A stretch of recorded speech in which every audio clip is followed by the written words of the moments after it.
Go ahead and get it started up. Yeah. So that syncs everything. Let me make sure I got my everything situated and turn that down. Yeah. Yeah. I could take you there. Hey, what's up? My name is Eddie. This is the Altr podcast, a place where we challenge culture and we examine it through different lenses and perspectives. Today is the second episode 2. I actually recorded another one, but it was at night. My daughter was asleep and it didn't really work out. I couldn't get as, not in depth, but I couldn't be as free as I thought I could. So this is it. It's just funny too, because 2021 has come with a whole bunch of, I wouldn't say issues, because we've had issues every year, but the way 2020 hit, now 2021 is like, oh my God, we had 2020, now it's 2021.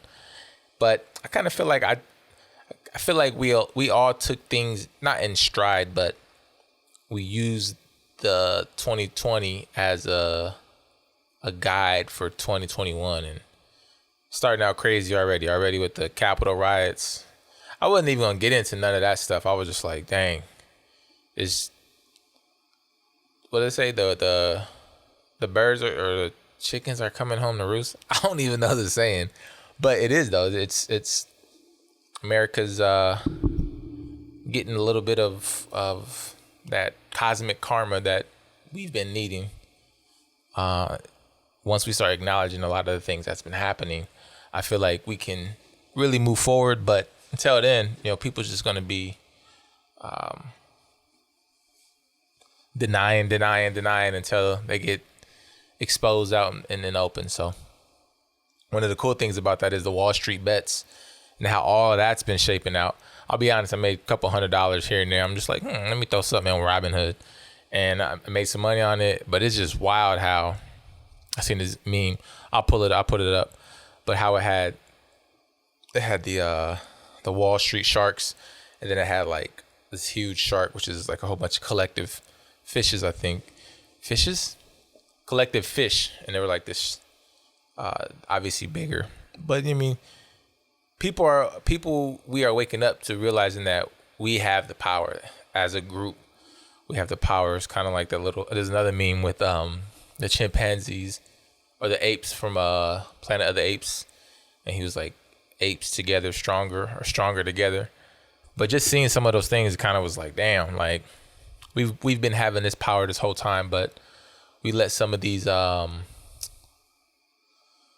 we let the small things get in between, like the huge thing that we actually can use to impact us, like the way that we look at things right now. It feels like it's I feel like now people are seeing the wealthy versus the 99%. And so and honestly, Trump getting out of there, we seen some of the knuckleheads that was up in the Washington looking like complete fools.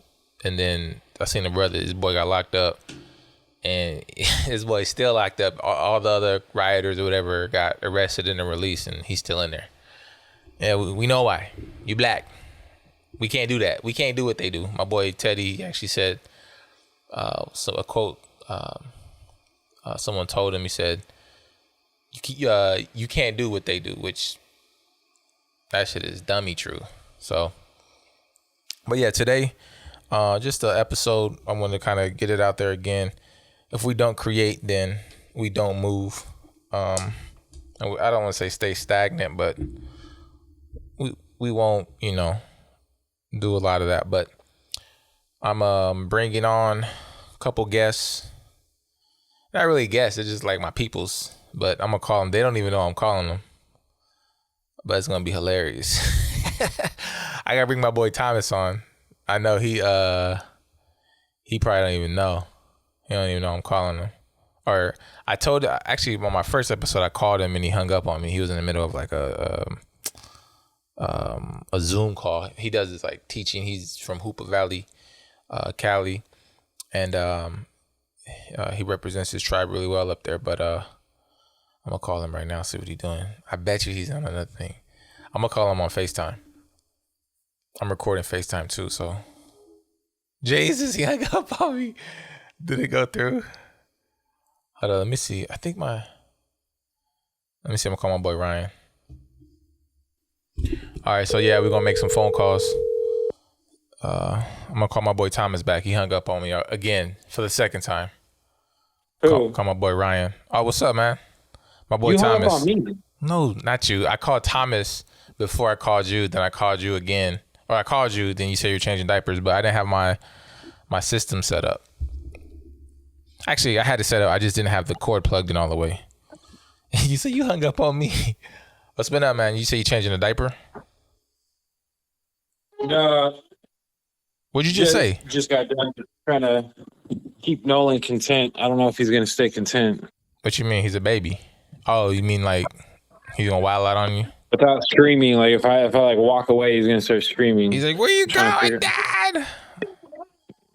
Damn, it's tough. I know you got 3 of them. I got 1, so I'm right now you're on the podcast. This is my boy Ryan White. He is a white boy. He's from Cali. He lives in Omaha, and you are a father of 3. He does in-home. What would you consider your career? Yeah, I'm an in-home like caregiver. Oh yeah, so caregiver. I have a friend that lives with us in our family, and he just has some special needs when it comes to daily life that I help him out with. And yeah, my boy John Boy. Johnny Bob is his name. His last name Bob or his middle name? No, his middle name's Robert, so we call him Johnny Bob. Okay, well, I just like John Boy. I don't even I think black dudes and people from the culture call guys named John Boy. I don't know. I just know I do. A lot of Johns. Like, it was John Boy. It was good. John's shaking his head. Yeah, he hears that a lot. A lot of his friends from the culture as well. He's called John Boy. Is he saying that's true? Yeah, he was shaking his head. Yeah, see, I don't know. My dad called my brother Jonathan John Boy. It was always okay. It's just It's just a nickname. That's what's up. But yeah, man. So I called you. I was actually gonna call you on my first podcast, but I think I called Adam. Yeah, I called Adam, and he actually he called back. But I was gonna call you. I'm calling you because one of what the creative way that you kind of make a second stream of income, and that's through reselling, right? Yes. Yep. Reselling.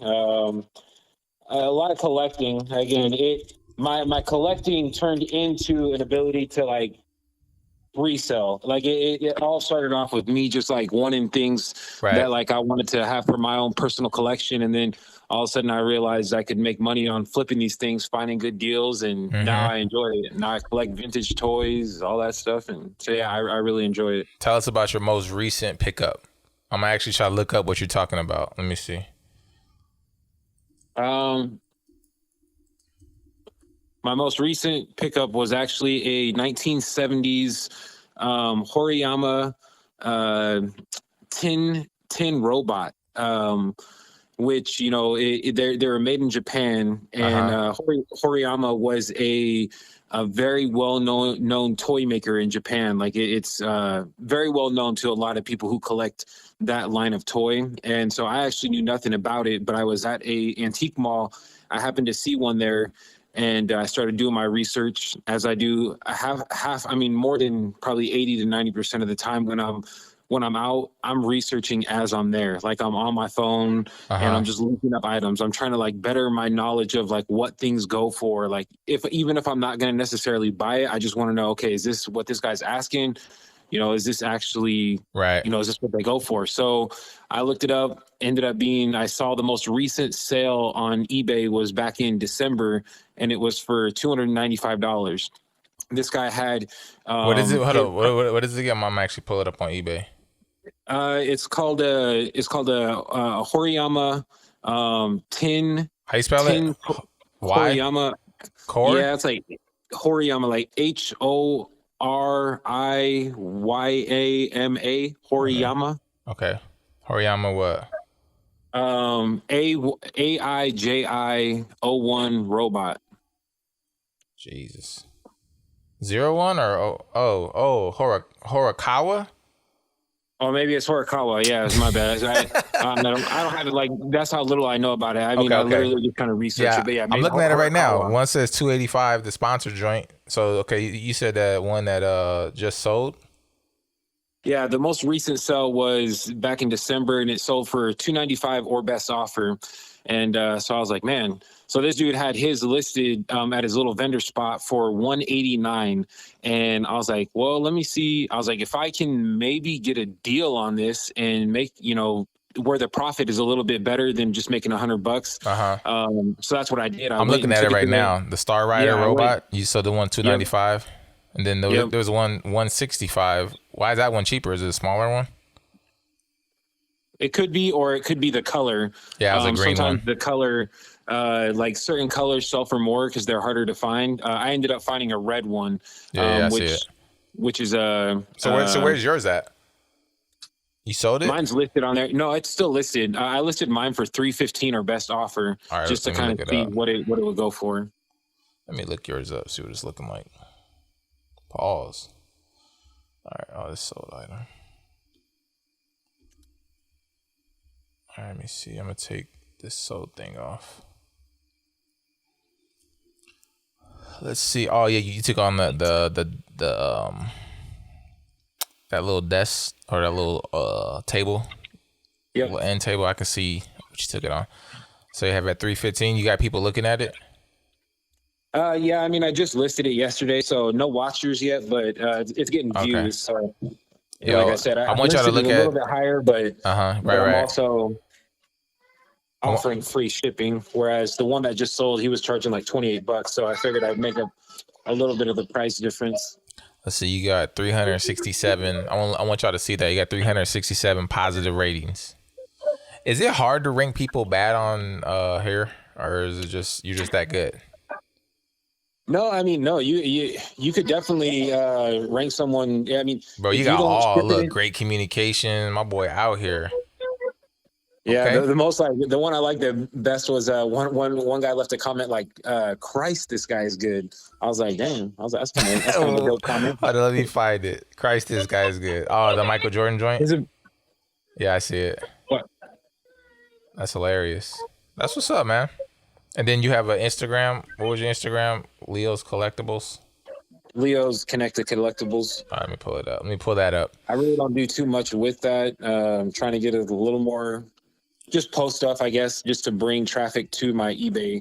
Okay, I got it pulled up here. Okay. Oh, you got the Batman joint? I seen this actually. Actually, you know what? I seen this at that store in Omaha. That little that store that I told you about in Exarban. I seen that at that store. It's Batman. Yeah, it's a 1991 from the movie Batman Returns, Michael Keaton. Right.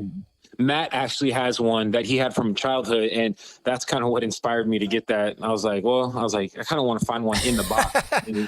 I had one too. I had one too as a kid, but so I ended up getting it, and I mean, right now, see, that's one item that I don't plan on like really flipping because I bought it for almost a flip price. I mean, it was like, I think I got it for, well, technically, so when you shop a lot on eBay, if you have an eBay card, you get points at the end of every month that, turns into cash, basically, that you can only use on eBay.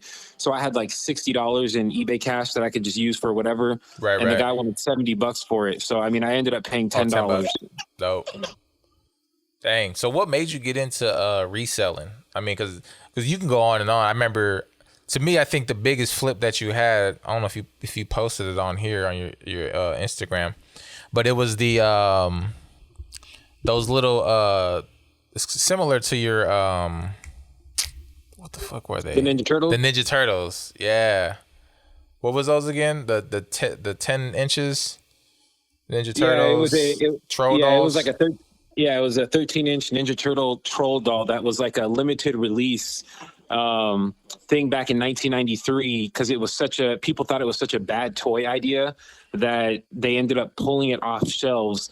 And so not very many made it out into the general public, which made it more sought after as of now because collectors, the ones who did get their hands on them, it's considered a what they call a grail piece. Like it's one of the holy grails of like Teenage Mutant Ninja Turtle collectors. So did you sell these on eBay? One I sold on eBay, one I sold through Marketplace. I think I see the one you sold. Is that for $700? 700 best offer. I ended up doing a quick flip and getting 500 for it. Is it the purple one? Yeah.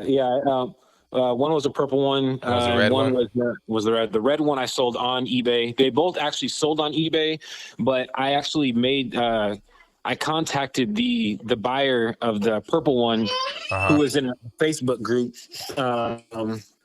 that I'm in, and for vintage toys. And I was like, "Hey, man, I'm the one who sold this to you," because I saw he posted made a post. He's like, "Hey guys, I got this sweet deal on this vintage for this Ninja Turtle." I was like, "Hey, I'm the one who sold it to you." And he's like, "Well, dang." He's like, screw the eBay fees." He's like, "Cancel my order and let's go ahead and do this off of eBay. You make a little more money, I pay a little less." And I was like, nice. Deal. Should I not post this on my podcast that you guys are doing that? Could you get in trouble for that? I guess you were actively trying to rip eBay off. It just so happened you seen them in the same group. So yeah, I mean, anybody would do that. I mean, if you don't have to pay the fees, it's just eBay is so convenient. I didn't want to like mess up or I don't know. I'm just looking out for you. But yeah, that's dope though. I think too, a lot of it is how, because I got a lot of friends asking me about reselling and how to get into it, because I share some of your stories and your successes with them. And they're like, "Dude, how did you get into it?" And I was like, "Yo, my boy Ryan, I think you hit like 25,000 or something within the last 3 months that you made." What was it? Well, my like 90-day total, it kind of fluctuates. It fluctuates, but my most recent was like 15,000. Okay. And again, that's not all profit. Right, but it's just there's money that I put into that. Right.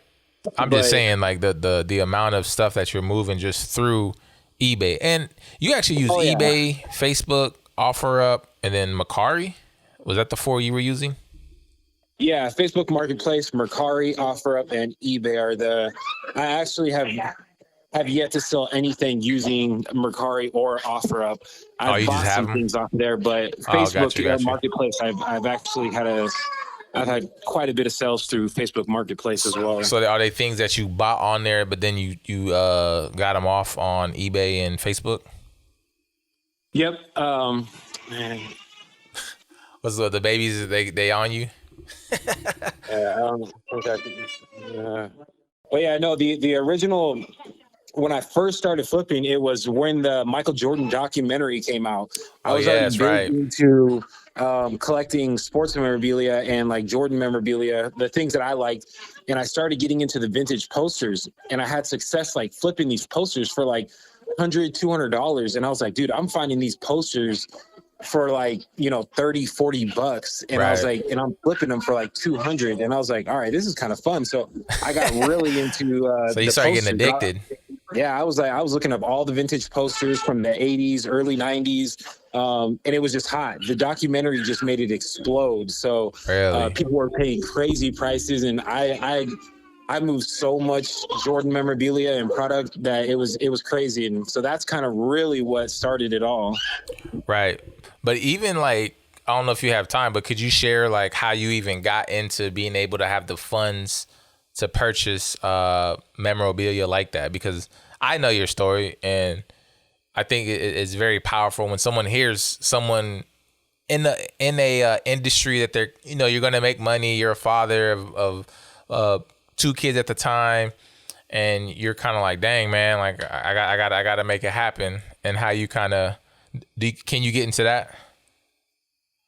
Well, I mean, it started from getting the new career choice, which was the caregiving.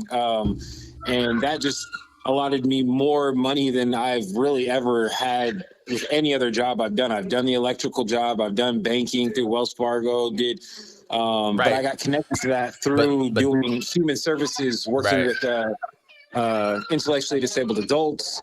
But yeah, just the money I was making from what I do now, I just had more to be able to. I could save, I could do what I wanted, and then I also had extra funds. And I mean, I was just being stupid and collecting this stuff that I was like, I got money to blow now, and that's really all it was. And then, well, I guess I was speaking more towards how you were going into an apprenticeship for an electrician, right?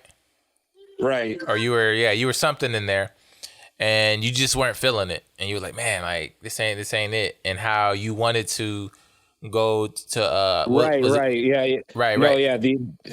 So you were gonna take a pay cut to go basically help people, and that was something that you really wanted to do in the world. You were like, man, I was like, this ain't what I want to do. Like I want to help people, and I just think the story's dope because taking that risk and having your wife being on you like, Ryan, like we need to make more money or you know what I mean?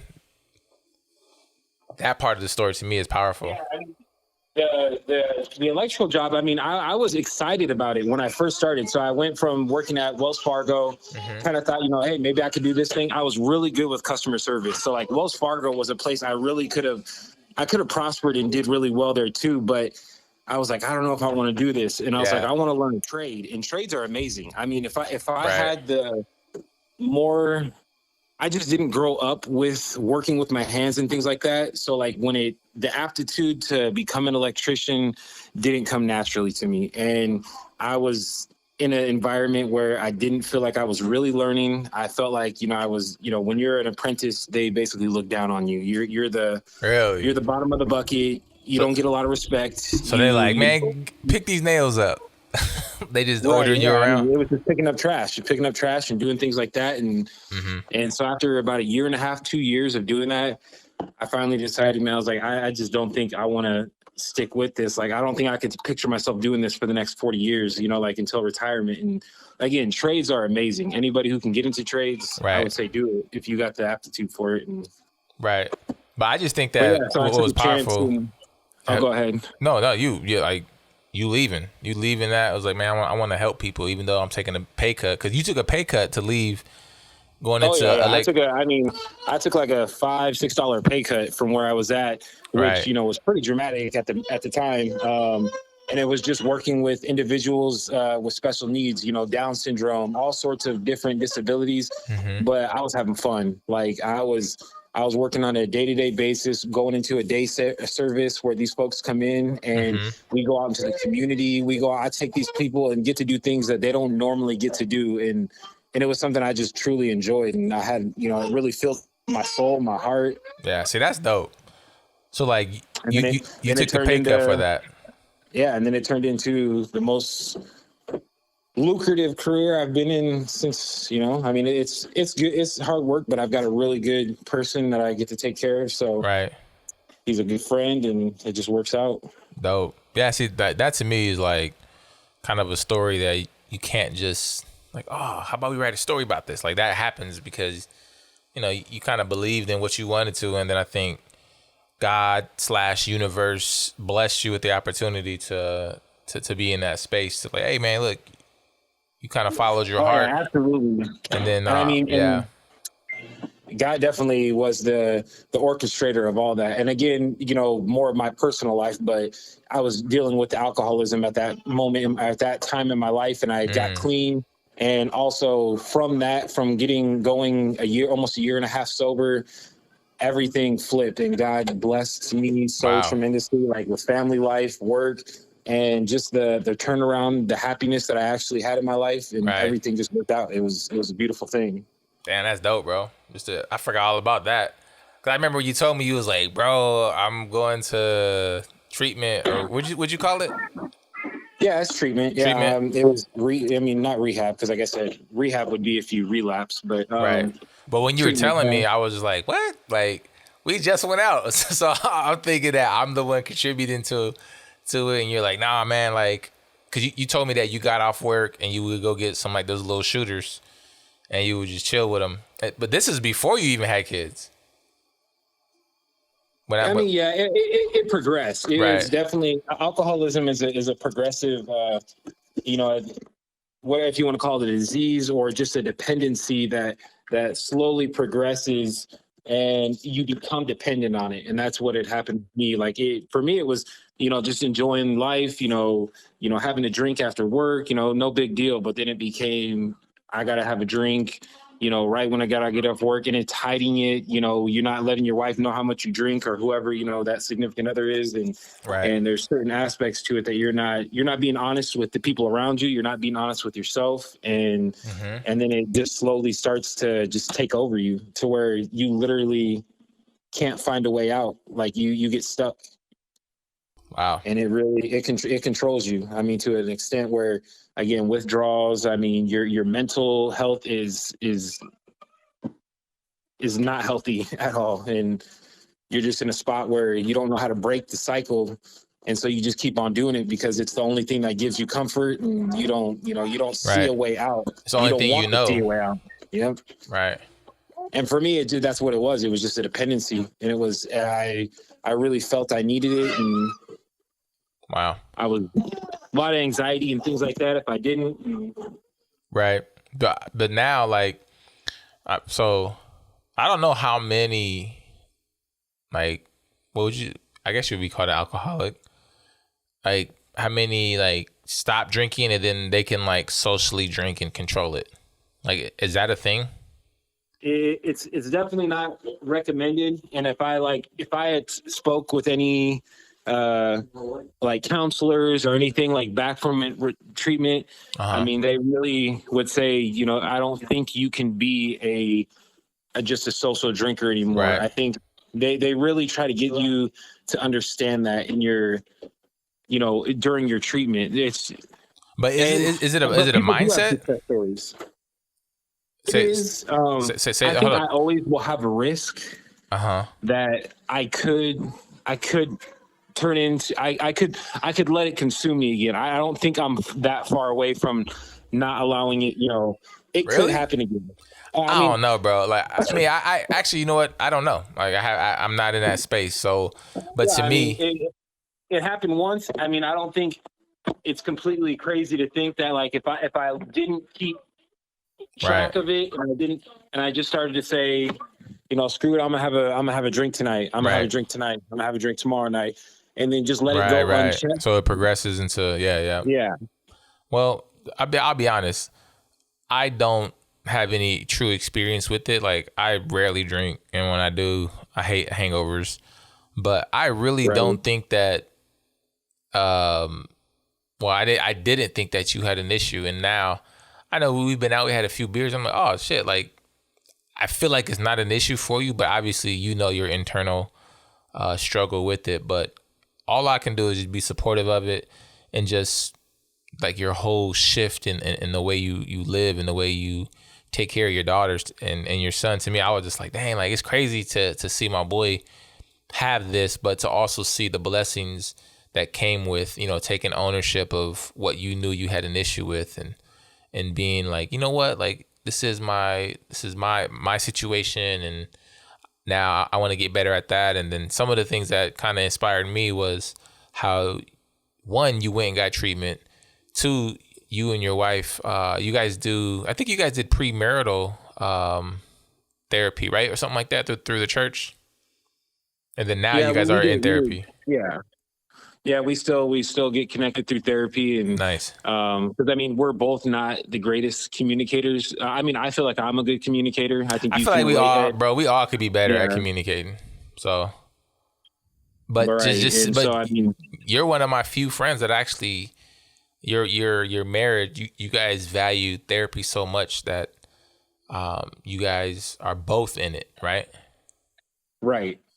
So for me, like, that's inspiring. I'm like, damn, okay, my boy Ryan doing it. Like, that's something that I could see myself, because as a black man, like, Afro-Indigenous man, I just thought when you got a therapist, it was, oh, they crazy, they need a therapist. But honestly, when I seen it, it was just a lot of white people.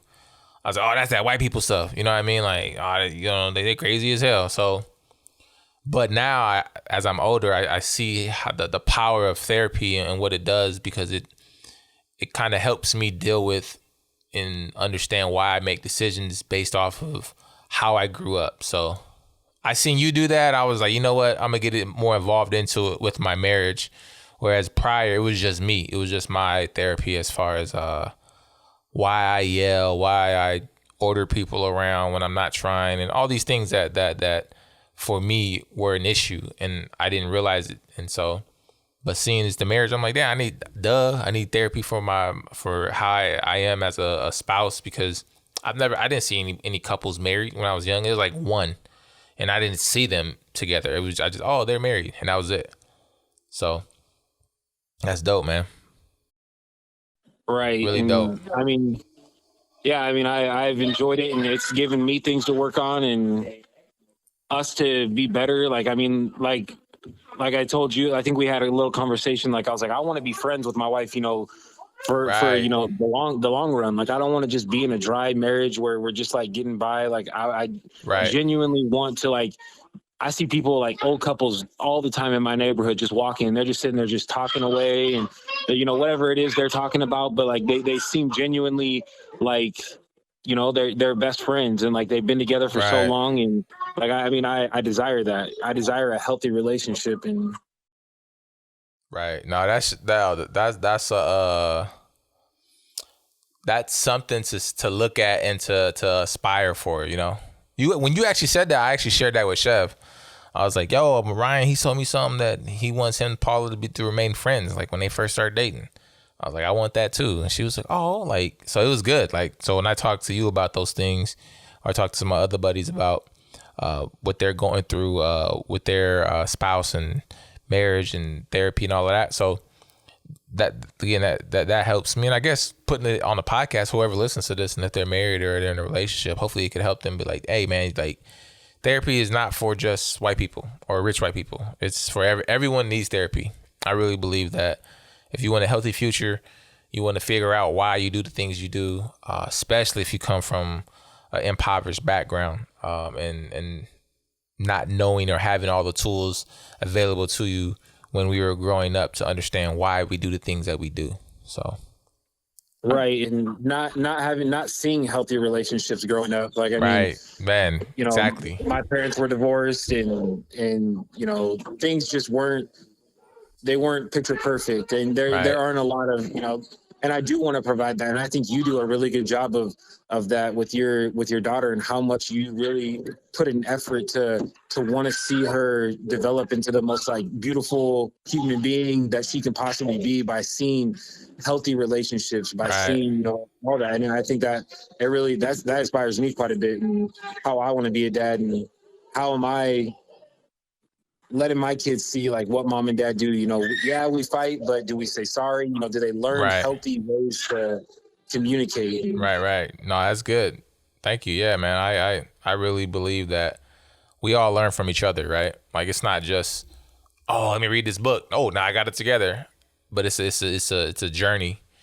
And that's why I love being able to kind of like document the journey, but ask people about their struggles. So every time I see a guy who's like older than me and they've been married for like 5 years is good for me, good information for me too. I'm like, yo, what's some information you would have gave yourself 2 years into marriage, 3 years into marriage? And they're like, well, I would say, and then they would give me some like nuggets of information. I'll be like, damn, that's good. Like, I could use that right now. We beefing off of something stupid, like how I put how I want her to rinse the dishes out before we put them in the dishwasher. You know what I mean? Like some stupid shit like that. So, but it's just, it's good. One, it's good to hear that, but two, I think it's good for us to obviously put this out and like let other people hear this in a way where it's like, okay, damn, like maybe I could do something like that, or me and my wife could think about something like that. So I appreciate you sharing, Brody. But yeah. April, we were coming up on our 5-year anniversary. So 5 years in. 5 years, and you got 3 kids already. Yeah. Trying to hold off on having another one for a little bit. It got crazy real quick. Yeah, I was like, what? I was like, you got another? That's crazy. I got one, so I'm Gucci. Chev was like, would you be okay with just one? I was like, I would, but she need a friend. She out here alone, run around. Chev sent me this video of Kayali. She was playing with a ball. She'll throw it, it'll roll down, and she'll run up and grab the ball, bring it back to where she was, and throw it again, and it'll roll down. I guess she sent the Snapchat off to some people, and she was like, thinking about another, so she could have friends or something like that. But it's just funny to see and to think about, like, dang, if we have another one. But someone said once, they said get them out of Pampers, and then you don't want two of them with Pampers. But you got like what? You just got one out of Pampers, right? And you got a baby boy, right? And we're potty training the 2-year-old right now. She's doing okay, and then we got a 3-year-old who's potty trained and good big sister. Then we got a 2-year-old who's just getting potty trained, and then we got a 7-month-old baby got boy. Some time. My man's Nolan got some time. Yep. That's what's up. So you got anything that you're looking at right now as far as your flips besides that robot joint? You know what? I'm getting a lot more in, like I said, vintage toys has been kind of my thing. So a lot of things that like I connected to as a kid have been really fun to get into and look up and try to find deals with to bring back that nostalgia, because nostalgia is huge right now. I mean, if you look at toy lines, everyone's remaking all those old toy lines. You go to Target, you're going to find those old Tiger Electronic, like Tecmo Bowl type of handheld devices. They're remaking He-Man toys. And it's just become a huge market. People are, and toy companies are realizing that. They're like, dude, everyone wants a little piece of that nostalgia. And if you can't get your hands on like the actual stuff from your childhood, they're remaking it now. And so you can have that identical thing, but it's just not, the original vintage item. But yeah, and it's fun. Nostalgia is, I follow about probably 20 different retro vintage toy collectors on Instagram. And I mean, I'll sit sometimes for like an hour or more just flipping through their stuff and just like, man, I had that. This is dope. Like, or just little things like, or I like to see like what they're collecting, what are people like into, and it just gets me. It gets me excited sometimes. I'm like, oh, I gotta go. As soon as I see something, I'm straight to eBay, OfferUp, and Mercari, trying to like see like what are what is this going for? Can I get a good deal on this? And that's hilarious. So yeah, it's fun. Oh, hey, yo, have you heard about obviously you heard about it. Have you seen or have you did any like digging or research on the Wallstreet bets and like the GameStop joints and all of those? Through obviously it's gaining some ground, because like I've seen like I don't know how many videos on TikTok now, like this is the stock, and like you were telling me before I even seen any of those. So then you had told me you were looking into GameStop and AMC, and then I, like that night I seen like 15, 20 videos like you need to invest in AMC, and then like that same issue where you were having where you couldn't get the stock for AMC, it wasn't letting you buy it. People were posting their videos like what the heck, it's not letting me buy AMC, and like they're stopping people from buying it. And they had some explanation, I don't remember what it was, but basically they didn't want people winning, I guess, if you want to put it that way. Yep. They don't want the small man to get in there with the big boys. But the good thing is, like I said this earlier, but a lot of people are realizing the power is with the people. It's not with the corporations or the banking. Like, if we move in mass, then they gotta move. They gotta acquiesce to any demand, not even the demand, but just they gotta move off of our merit. They're like, oh dang, they doing this. All right, like basically now we're realizing that we have control in how America is ran, instead of them just kind of having a free run. And it's not a free market; it's a fixed market. So it is a whole bunch of stuff that gets into it. I don't know a lot of it. I just been looking up a whole bunch of things, and I made a couple $100 here and there just on some stocks. But it's just crazy that now we realize it collectively. We're kind of like realizing like, oh dang, you know what? We're really sticking it to the man, because the man is the wealthy, the 1%, right? And so now we're kind of seeing that. But to see us see that together, I'm just like, damn, it's kind of dope. Because I mean, I remember we used to talk about all those conspiracy theories of the Rockefeller group and the what were they? Oh yeah, Rockefeller, Rothschild, and damn, dude, Rothschild, I used to all know that all that stuff. stuff. I was like, oh, bro, the oil giant and this one, and they all they came together, and the Federal Reserve. Like, Yeah, I used to know all that stuff. the federal banking and all Yep. that stuff. Yeah. And Yo, we used to go in on that. I used to be like heavy. I mean, I'm still in it, like when I see stuff, but what's crazy is now in the news they talking about all that stuff. I'm like, damn, it's kind of funny. This is like 10 years ago we was talking about this. Like 2007, 2006, or no, 2007, 8. Kind of when YouTube really started to get like, really people started getting on YouTube. 'Cause on the beginning times when I was on YouTube, it was all about that stuff. So yeah, I mean, YouTube was very unrestricted at one point, and I mean, now they are censoring certain things. I still think you have a lot of freedom on YouTube to post a lot of content. yeah, it is. But now they are censoring certain things, like, Right. and they're doing a better job of it too, like, of what Well, stuff they don't want out there. But it's hard I mean, when there's so many millions and millions of videos being posted, yeah, I it's mean, like, it's really hard to bro, it's like keep 500 track of all hours that. every minute uploaded on YouTube. Oh, I'm sure. It's like wild. Like there's no way you can regulate that. So they probably have algorithms in there that are like, if someone says something about it gets flagged and it has this term, like I bet you mine's gonna have it because I said that. I'm gonna actually blank that out because I don't want to have some like little thing on my joint. But yeah, man, it's really dope. But yeah, man, I was hitting you up. I don't want to. I hear the kids in the background this whole time. So I'm like, this brother, does he gotta go? My boy out here chatting it up. I mean, they're kind of content now, and it's just they usually get to go through their little. Right. I guess you said that earlier, but it wasn't Nolan that was wild. It was the girls, right? Yeah, they were just screaming and stuff. But Coco Dope. Melon. Coco Melon, yeah, Coco Melon do the trick. Bro, Cal, I be having on that joint. I'm like, all right, here, baby, sit down. Then I gotta switch it from Coco Melon to Little Baby Bum to Elmo to Barney to Teletubby because I don't want to get her too like inundated on one. I don't know if that's even helping, but I don't know.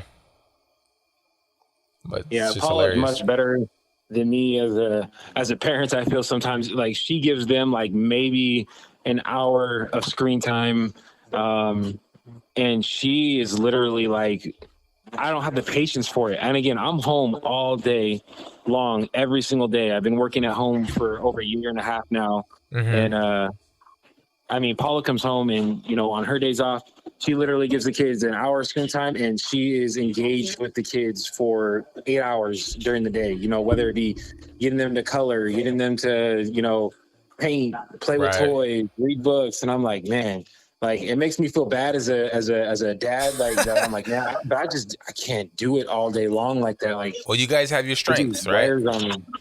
What's that? You guys have your strengths, right? So that's her Right, strength. right, yeah. Your strength is running an autopilot on Coco Melon. Right, yeah, exactly.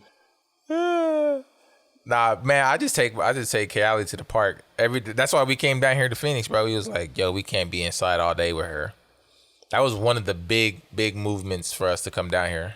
So being able to get her outside is a huge relief in that. So Oh yeah, I mean I mean that's part of it during the Omaha winters. I mean, it's kind of a depressing time. I mean, yeah, you get you got Christmas and it's fun to have a white winter and all that stuff, but I mean, Right. like, depression really does go up during the winter months, like in places where it's like this, because I mean it stays cold, people don't get out as much, you're kind of stuck inside, Right. and a lot of that stuff, like, I mean, and it's just facts. That's just kind of how it is, and you know. Yeah. You get tired of being inside, and when you got a place where you can be out basically 365 a year, and Yeah. I mean, honestly, we could have went out today. It was like raining here today. It's probably the worst day we've been here, but it was like 60 degrees. So it's just like, damn, these are the winters here in Phoenix. Yeah, we about to be spending a lot of time here. So, but yeah, man, I don't want to hold you up, but I appreciate you coming on, sharing a bit of your story. Your story's crazy. Even like this is just a small portion of it, but I kind of, like I said, I wanted to bring you on and share a little bit about how you got into reselling and how it's basically it's a creative market because you gotta figure it out, So it's like, to me, that creative part of it has honestly kind of got me addicted. Like I bought some sports cards based off of what you were just kind of just talking about, and I was like, really, huh? All right, well, and then I put a lot of money into these cards. You know what I mean? Actually, I made some money off of a KD card, and I went and bought some toys, flipped those. We was flipping some Pokemon cards. Yeah, man, Right. it's dope. And it's just easy and it's fun. It's not like you're really the risk is low for like these things. As long as you've got the funds to, make the initial purchase, and then you take the time to list photos, all that stuff. I mean, it's kind of a fun little thing that you can do. And the more time you have to invest in it and really gain knowledge, I mean, Gary Vee the guy's a genius. I mean, I don't know. There's probably people that don't like him, I'm sure, but he's very informative, and he really he gives out knowledge to people on like, hey, this is really what's going to happen, and this is how the market kind of works. And and as a reseller, you also get the tag of being a scalper, or cleaning out all the cards, and we can go on a whole other topic there. But I mean, it's well, one of the things with Gary Vee, he's actually experienced all the shit he's talking about. He's not just giving out like, oh, what I would do is. Like he's actually been through and built up businesses, and he was like a beast at trading cards and stuff when he was when he was a boy or whatever. But hearing someone just kind of share that information like that, it makes it to where it's like, this is actually possible. So I agree. But he is a beast, man. People be hating. Some people don't like him cussing. Like cussing is just a preference. Like just because they cuss doesn't mean that the information that they're sharing isn't valuable. You know what I mean? Yeah, he does cuss a lot. I've noticed that too, though. You did? See, I mean, I don't know. I mean, it doesn't really bother me, but no, I'm sure it does for some people. Actually, you know what? You know why I notice it is because he talks about it. He says how people say, "Does he have to cuss a lot?" And he's like, "What the fuck you mean? Like, I'm just. It's not a bad thing. It's just a way that I express something. That means I care about it." Which I agree. I'm like, damn, suppressive, and obviously you don't want to say certain words that are considered cuss words because they obviously are terms that are what's the word?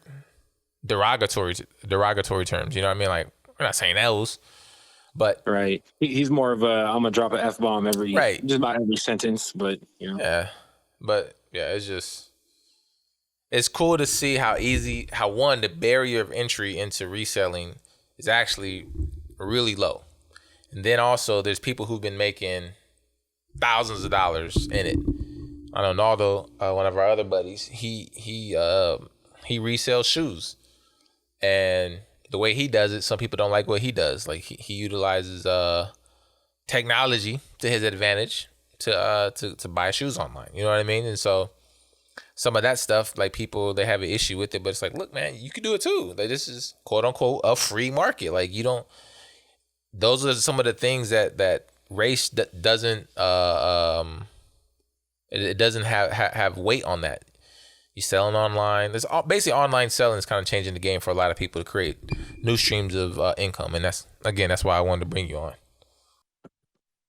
Yeah, I mean, and it's frustrating for a lot of people. Like Jared, my friend, he's, because everything that is like he wants a processor for like a video card for his computer, and now you cannot find it anywhere without paying a resale price because immediately when it goes on retail, they get caught. The retail's like $700. I know which ones he's talking about. It's the R7. I think I know which one he's talking about. Something like that, exactly. And I was like, really? I was like, and then that makes me. I'm like, see, there's certain niches of like resale that I just don't. It doesn't inspire me. It just doesn't do anything. Like I'm like, yeah, I could if I like really wanted to know the business on that and start buying up these whatever they're called, video cards or something. Yeah, it's the NVIDIA RTX 3080. Yeah, I mean. And then I could, buy them for $700 and flip them for $1,500. And then like for him, he's like, dude, it's annoying. He's like, I just want one for myself so I can build my computer and play games. And he's like, but I can't find one without having to try to pay $1,500. He's like, it's a $700 item. Like, it's crazy. And so I get the frustration of common people. I mean, the PS5s were huge, obviously. And we both did our share of flipping on those. Making a little bread off that. You know what's funny on those? So I was able to get 4 of those Xboxes and resell those, but you got the PlayStation, and I couldn't get the PlayStation, and you couldn't get the Xboxes. That to me, I was just like, how come I'm not able to get the PlayStations? You know what I mean? Well, I mean, and I got that one, and that was literally just a benefit of a friend that works at the Walmart next to me, and I actually was thinking about keeping it, and then you kind of were the one like, why would you keep it? Like, yeah, you can buy it later. Make your money. You can just buy it later. So kind of like, I was like, all right, yeah. I was like, I mean, why would I? Right now, I can go make what did I make? Like $600 off of that. Like, yeah, it was just so simple. That's probably one of your bigger hits. Yeah, and you was not trying to hit it. Within an hour of me listing it, it was nice. Yeah, see, but and that was a time frame purchase that was the reason why Christmas it was high. Exactly. Yeah. And the only reason why I got it, because I was actually against it. I'm like, man, these people buying these Xboxes yet. But then my little brother's mom, she was like, hey, Eddie, I need you to go with me to pick up this. She was like, Eddie, I'm sorry to ask you, but can you do me a favor? I'm like, yeah, what's up? What is it? And then I'm thinking it's about something Junior did. He got in trouble. I got to go to school or something. And she was like, well, so I can't find the Xboxes anywhere. But I found it on Facebook, and this guy's selling it for $700, and I'm gonna just pay the extra $200. I was like, what? She was like, yeah. She's like, it's hard to get them, and it's there, and I want to get it for him for Christmas. So, and there's nowhere to get them. So I'm like, all right. She's like, so can you meet me at the police parking lot or the sheriff's parking lot or whatever, so that nothing goes wrong? I'm like, yeah, I can. I was like, but I mean, you're in a sheriff's parking lot. They got cameras. But anyways, I went.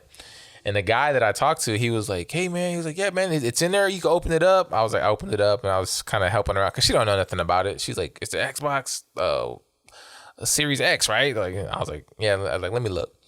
So I helped her out. But then I was talking to the guy. I was like, how'd you even get this? And I was like, you just bought it just to resell it? He's like, no. He was like, I bought one for my for me. And then he was like, but when I went to go buy, or he said he's seen the news of how people were hyping them up and how they were reselling. He was like, oh, that's crazy. He said he got up, opened up his laptop, and his laptop was on the same screen to purchase the PlayStation or the Xbox. And he was like, he's seen that he could buy another Xbox. He was like, whoa. Because before, after he bought it, and he went to go look at it again, and after he seen the news and it said out of stock. So he opened it up and his page refreshed and it said purchase. And so he was like, oh, they must be in stock. So he purchased it. He was like, I wonder if they got the PlayStation. So he went purchasing the PlayStation, got both of them. He said he put them up online, and she was buying the Xbox and someone else was about to buy the PlayStation. They're on the way. I was like, dang. He was like, yeah, man. He was like, it wasn't anything that I tried to do. It was just, it's an opportunity. And he's like, I was up 5 a.m. That's the time I get up, and I open my laptop up. And he's like, I guess that's the time that Best Buy put them out. But then Best Buy started like fluctuating when they would give them out. And so with Walmart, Target, all that stuff. So a lot of that stuff was crazy, especially before Christmas. That was nuts. Yeah, it got nuts. Yeah, it was insane. People were willing to pay whatever for it just to have it by Christmas. It was nuts. Dang. All right, bro. Well, I appreciate you coming on, man. We'll definitely get on here and talk about some other things later on. And we actually have me and you and Naldo have a podcast. It's 3DR. We're supposed to get that up. And actually, I already have it up and running. We just haven't recorded anything because you guys are taking your sweet time. But we'll have that conversation later. Yeah, absolutely. But yeah, I appreciate you having me on. Just my typical night at home, so nothing too much out of the normal. I'm gonna actually pull up your Leo's Connected Collectibles. I doubt you get any followers on it, but if you do, it's just kind of lit. Let's see, Leo's. What is this? Yeah, for sure, absolutely. I mean, so I'm gonna pull that up and make this like, yo, follow my boy. He got some vintage toys. Well, I mean, you're not only in toys, but memorabilia, reselling market, all that shit. Yo, your picture on her looks wild. your Kurt Rambis one. My card Rambis. Card Rambis. Like yeah. Kurt Rambis. Cool. All right, Brody. I'll holler at you later, man. All right, later. All right, peace. Well, dope. Got my boy on. I wanted to talk a little bit about reselling. Like I said, I have some friends asking specifically about second stream of income, third stream of income, and what's an easy way to get into it. And I was kind of talking to them about reselling and how it's not really hard, but you got to put in some work. It's not going to be like, oh, I'll have someone make some money from me. So, but yeah, Ryan has a lot of experience within the last, like, I want to say 2 years. And he's being very humble about what he's doing because he doesn't want to get taxed on a lot of this. I probably shouldn't say that. But yeah, it's just cool to see. Like he said, so when did Michael Jordan came out? Hold up. I hate that I have a limit recording. But anyways, the Michael Jordan documentary came out, and that's when he really started getting into it. So he was already buying memorabilia and stuff for a year, and then last year when the Jordan doc came out is when all this stuff came. Like he had a lot of inventory on just sports stuff, and oh, you got this? What about this? And he's like, oh, no, I do got that. And then he actually makes these large posters, and it's just for him downstairs. And they're like, yo, can I get one of those? And he's like, oh, okay. So it's just cool to see how someone just doing something that they like became a stream of income, and how one is easy, two, he likes it, three, like it's not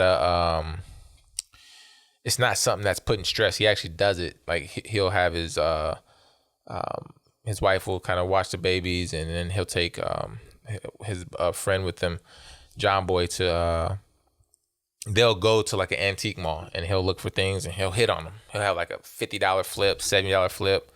Those are like his averages, but he's hitting like these $600 flips. I'm like, dang, that's crazy. He's like, yo, bro, I found this little remote control car. It's in a box and everything. I looked it up online, didn't find anything. I did a little bit more research, and turns out it's like $220. I'm like, dang. So and he got it for 10 or 10, 15 bucks or something like that. So it's just cool to see some of those success stories. And it's even cooler when you see your friends have it. So again, I just want to talk to my boy on those things. But this is the second episode.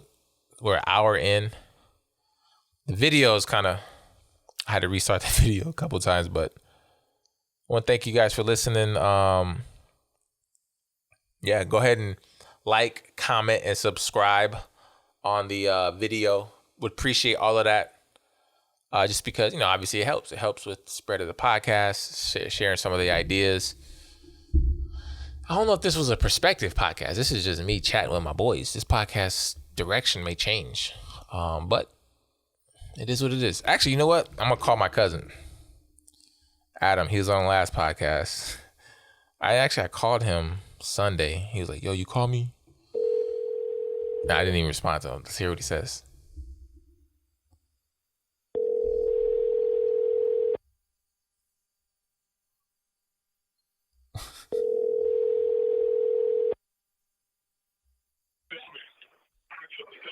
Hold on, bro. All right.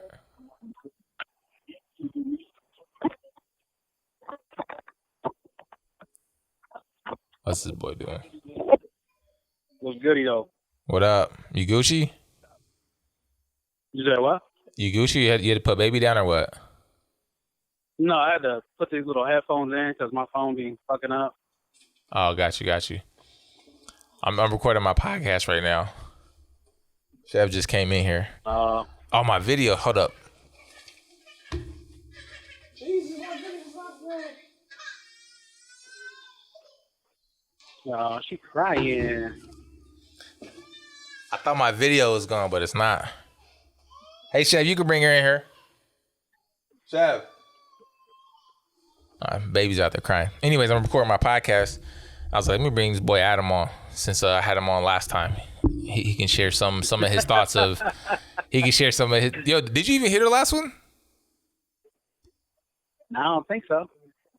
Yeah, you was on there wilding.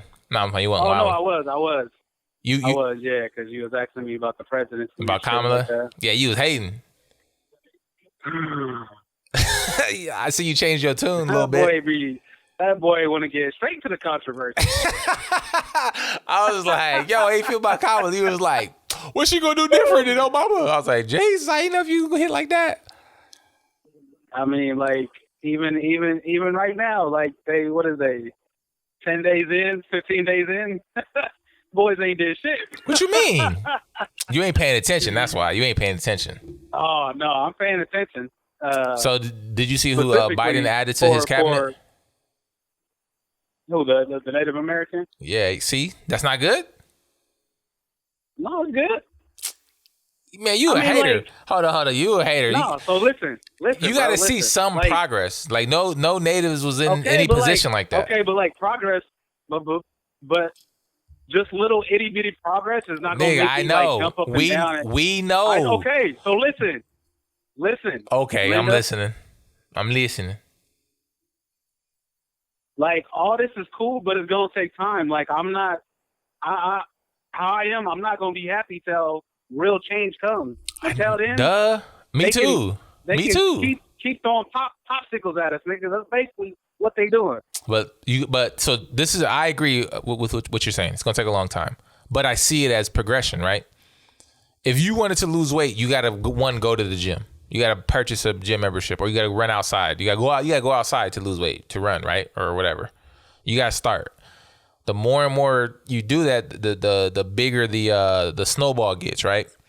So that's how I see it. But what I also think that is important is, just like now with the Wall Street bets and the GameStop and all that, people are seeing that we have the power collectively as the people. We have the power. So that's why on the last episode I was like, we about to hold them accountable, and you was like, that ain't gonna work. And like, I mean, you didn't say that, but I think that we as people realize now more than ever that they're there to do our bidding. Not like, oh, you gotta listen to me, but like, hey, we would like this as a people. Like, we would want someone who's indigenous to help with the interior, which is the native land, or the lands of America, right? So he appointed Deb Haaland.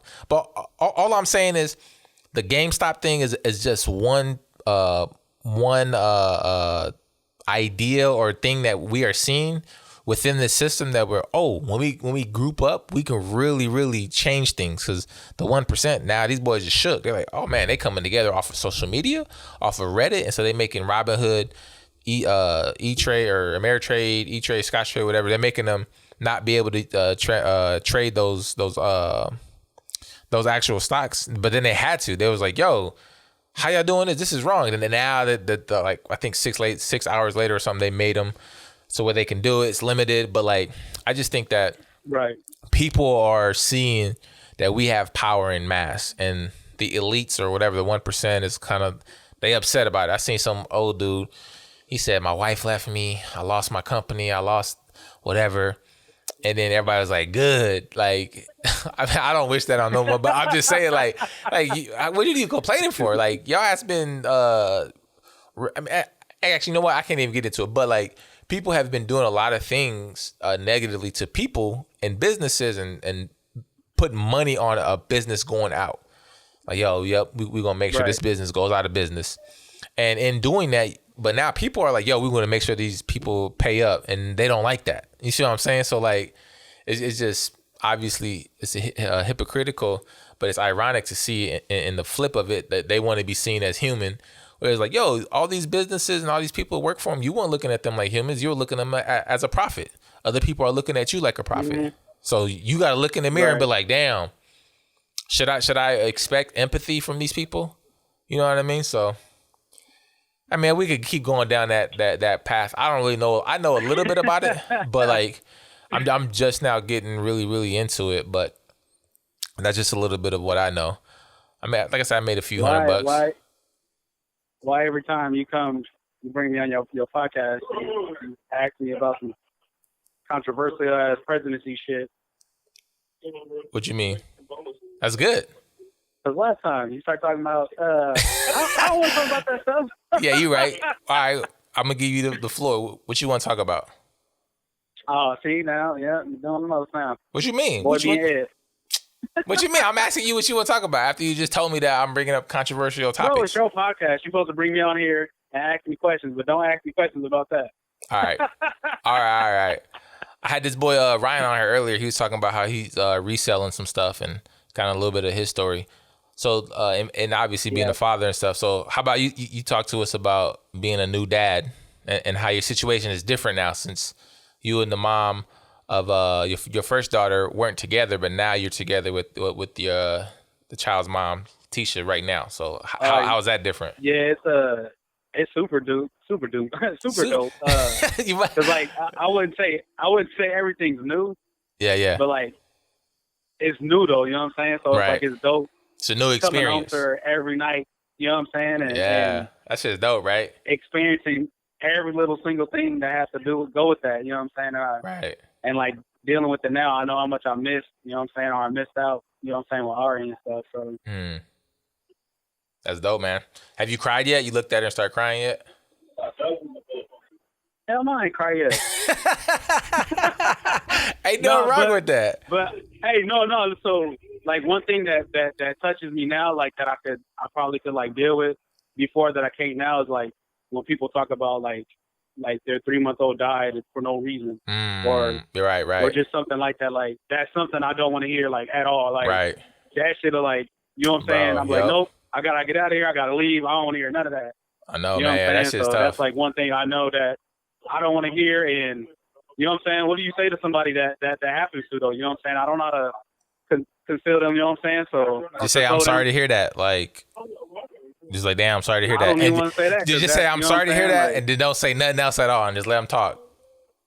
That to me, that's the most respected. What's the word I'm trying to use? That's the most respect I can give someone is them the floor to kind of go through those emotions and talk about it if they want to talk about it. You know what I mean?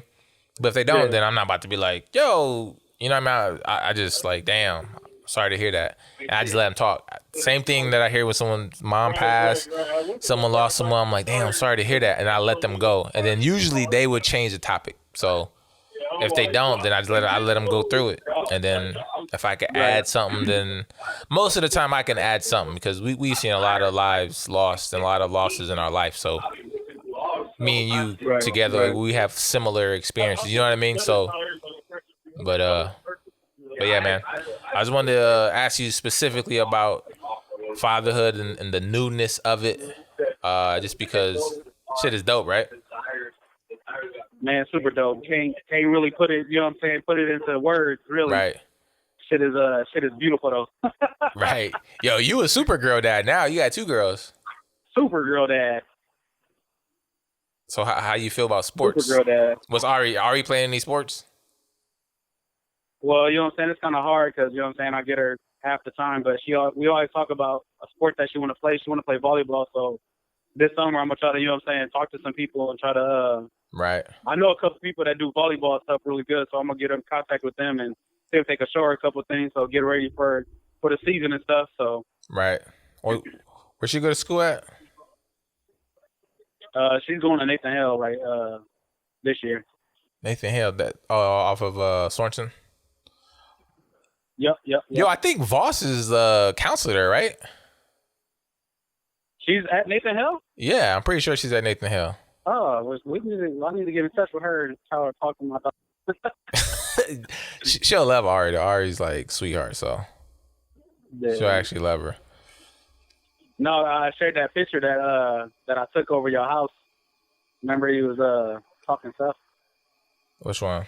When you use beard? It was over the summer. The one I just posted today. Yeah, I said dad bod. Yeah, that shit is dad bod. That shit is super dad bod. I ain't even tripping. You either gonna get out of it or you gonna grow into it. What you gonna do? What you talking about? With the your stomach. You gonna get out of it or you gonna grow into it? I ain't talking about no outfit. I want to lose I ain't gonna lie. I want to lose like 20 pounds. That's good. So what you gonna do? If I ever get around to doing that shit. What you gonna do to lose the 20 pounds then? I'm gonna start doing push-ups. that ain't gonna do nothing but give you muscle underneath the fat. But listen, I'm gonna look buff fat though. Like that's better than looking fat. Nah, cause it's like, dang, you could do it, but you lazy. Just be fat. Look, bro, I got 2 daughters. So you want them? That's hold the up. excuse I can throw at you. No, that ain't no excuse. That's a reason. You want your daughters dating a dude that's swollen? Bro, they probably gonna like whatever the hell they like. All right. Well, shit. I mean, it sounds like you giving up. You think your daughter gonna grow up wanting a stick man like you? Stick man? What you mean? I got a little stomach, Boy, bro. Don't got no muscle. Bro, I got some stomach. I got some stomach right now. I got some muscle. Yeah, to hold up. You tripping, bro? I'm out here. I got a body to where, you know what I'm saying, if I gain weight, I still look okay. Like if you gain weight, you gonna look weird, bro. What you mean? Oh, because I'm tall? Yeah. You're just tall. You ain't supposed to be fat. Yeah, but I'm not. I'm not even thinking about that. You know what? I was supposed to work out when we came down here, nigga. I ain't worked out once. Actually, me and Chef worked out one day. It was like, yeah, we about to make this an everyday thing. Boy, we worked out one day, that was it. And been chilling with baby. I know it's probably just a good thing about you and Chef. I don't think y'all metabolism really slowed down that much. Mine did a little bit, but it's because I eat trash. Like today, I went to Dunkin' Donuts because Krispy Kreme don't take Apple Pay. I can't find my credit card. You still doing no meat? Pause. No, yeah. Or little to no meat? I do like fish. Yeah, it's not even no meat. It's just I watch what I eat. That's pretty much what it is. People are like, oh, you're vegan, you're vegetarian. It's like, no, I just watch what I eat. So when everyone tries to like be I watch very, what I eat too. I watch it go in my mouth. Yeah, pause. Jesus. Just say I watch it come off my fork. This boy said I watch it go in my mouth. This boy is reckless. You gotta use different terminology. Nah, but yeah, I wanted to hit you up, man. I wanted to be like, you know what? Let me get Adam on. So if you get on the podcast, if I call you and you answer, then you on the podcast. And if you don't, I'll be like, oh, he ain't answered this time. I called my boy Thomas twice on the podcast and he ain't answered both times. I got you. Is that why you called me last time? No. Sunday I called you. I forget I was calling. I think I was talking to Naldo. I was like, let me get Adam on. And it was some conversational stuff. We was talking about being dads and shit. So it wasn't nothing like pertinent. Like, oh, I need to get my boy on. But yeah, it was I text you. You didn't even text me back. I know. Like, yeah, bro, I'll hit you up later. Yeah, I actually said that. I was like, this. I was like, this boy text me. I didn't even text back to him. But yeah, it was I'm gonna let you hoop though. I'm gonna let you hoop. Yeah, I mean, I'm a father now. Yeah, I mean, I got the baby. I can't text. Just like I bet you be using that excuse too, huh? You like, bro, I got a daughter at the crib. Nah, I don't. I usually text people back. Jesus, my man's judging me. All right. But yeah, bro, I just want to hit you up. I appreciate you putting me on the podcast. Next time, have some better questions for me, bro. Better questions? All you got to do is get on here and let whatever you're thinking fly. I'm not. Hey, last thing, you watch Attack on Titan? It's the anime? Nah, someone told me that Chef's brother Evan told me to watch it. I watched the first episode. Bro, I'm like, these boys is naked running around the city and they big giants. I was like, it's on the last season and it's going crazy. I know. I heard it's going crazy. Evan and Mike was talking about it. I'm gonna have to watch it. The last episode went nuts. I heard Baruto, the manga is going crazy right now. So I was like, dang, I need to actually get on that. Yeah, because I'm not on the manga, but you know what I'm saying, I watch the new shows, and so right. You know what I'm saying, they're getting into where there's I don't know, it just looked like it's leading them to something. So I'm pretty sure the manga going crazy though, because I'm just waiting patiently. Yeah, they said the manga going ham. I was like, dang, because I guess Kishimoto. This is what Evan said. He said that the Kishimoto, he's the one that wrote Naruto, whatever. He kind of stepped away and let a different studio or someone else write up Baruto, and they were just. And I agree, they actually were having too many fight scenes, like too many fights that wasn't about anything. It was just like random fight scenes. They just banging and they using up all these. This is like huge fight scenes for no reason. So they said that he came back, and so he's like making it like more lit. So. Yeah, you can definitely tell the difference between Naruto and Boruto, right? Like the storyline, because the Naruto kind of takes a long time to, you know what I'm saying, pick up. Boruto doesn't do that, so that's what makes it more dope. Right. Yeah. Well, I'm. You know what? I'm gonna start trying to watch Attack on Titan. I just thought it was weird. I'm like, these boys are naked and they giants outside the city. I'm like, I don't know. It was wild. It's a little bit more than that. Once you get past that, I know. It's dope, though. Yeah, it was. I mean, it's the same thing with a commie got killed. It's like, what? These dudes. I mean, but. Oh yeah, that's crazy. Junebug was watching it. I was like, Adam must have put you on this because he had made a TikTok about it. I was like, Adam must have put you on this because you would not know about this if someone didn't put you on. He was like, yeah, he did. I was like, yeah, that shit hard. So he made a TikTok saying that he was crying because at the last episode or something like that. Oh yeah. My boy, what's his name? Yeah, came over. I brought came and hang out with me, and then he was talking to me about anime. I said, "Oh, well, let me put you on game." Right. And so you know what I'm saying, I got VRV, the app. It's like the anime app. Right. And I was just showing them all the animes that I watch. So it was pretty dope. Yeah, because Comic Got Killed is dope. How many episodes is it? Like 25? Yeah, it's one season though, so that kind of, you know what I'm saying. There's a lot of them like that though. They got one season. Right. And they're super good, and you think they're gonna have more seasons, but they don't. Just like One Punch Man. But I think they're making some more, right? Yeah. One Punch Man. The second part of the third season is about to show out. So third season. Look, that comes on soon. Wait, so the last one of the dude? They got a season 2? They got a season 3. What? I know, bro, but where you been? They I'm a dad, bro. What you mean? 3. I'm a dad now. Wow, it's different. I'll be honest. I listen to and watch podcasts all the time. I don't watch nothing else. Right. Well, all I watch is anime, so. All right, bro. I'm gonna go ahead and let y'all go since y'all chilling with the baby. All right, bro. All right, bro. All right, bro. I'll holler at y'all. All right. All right. Well, talk to the other homies. Thank you for listening. Like, subscribe, comment, and be on the lookout for the next episode. Peace.